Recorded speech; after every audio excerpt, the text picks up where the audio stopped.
Hi friends, ബിന്ദുസ് കിച്ചണിലേക്ക് എല്ലാവർക്കും സ്വാഗതം. നമുക്കിന്നൊരു ജ്യൂസ് തയ്യാറാക്കാം. അതിനുവേണ്ടി ഞാൻ ശംഖുപുഷ്പമാണ് എടുത്തിരിക്കുന്നത്. ശംഖുപുഷ്പം ഞാൻ കഴുകാനായിട്ട് വെള്ളത്തിലിട്ടിരിക്കുകയാണ്. നമുക്കത് ഒരു ഗ്ലാസ് വെള്ളത്തിൽ ഇതിനകത്തിലൊന്ന് തിളപ്പിച്ചെടുക്കാം. ഞാൻ ഒരു ഗ്ലാസ് വെള്ളം എടുത്തിട്ടുണ്ട്.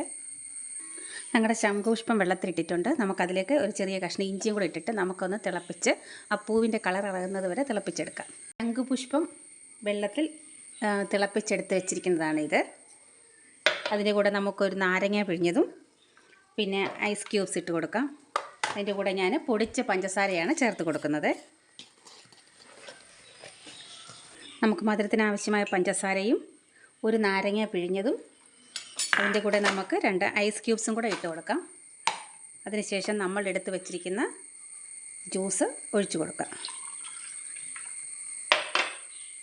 കൂടെ തന്നെ നമുക്ക് കുറച്ച് സോഡയും കൂടെ ഒഴിച്ചു കൊടുക്കാം. നമുക്കിതൊന്ന് ഇളക്കി യോജിപ്പിച്ച് കൊടുക്കാം. അങ്ങനെ നമ്മുടെ സ്വാദിഷ്ടമായ ശംഖുപുഷ്പം ജ്യൂസ് റെഡി ആയിട്ടുണ്ട്. നിങ്ങളും ഒന്ന് പരീക്ഷിച്ച് നോക്കണേ.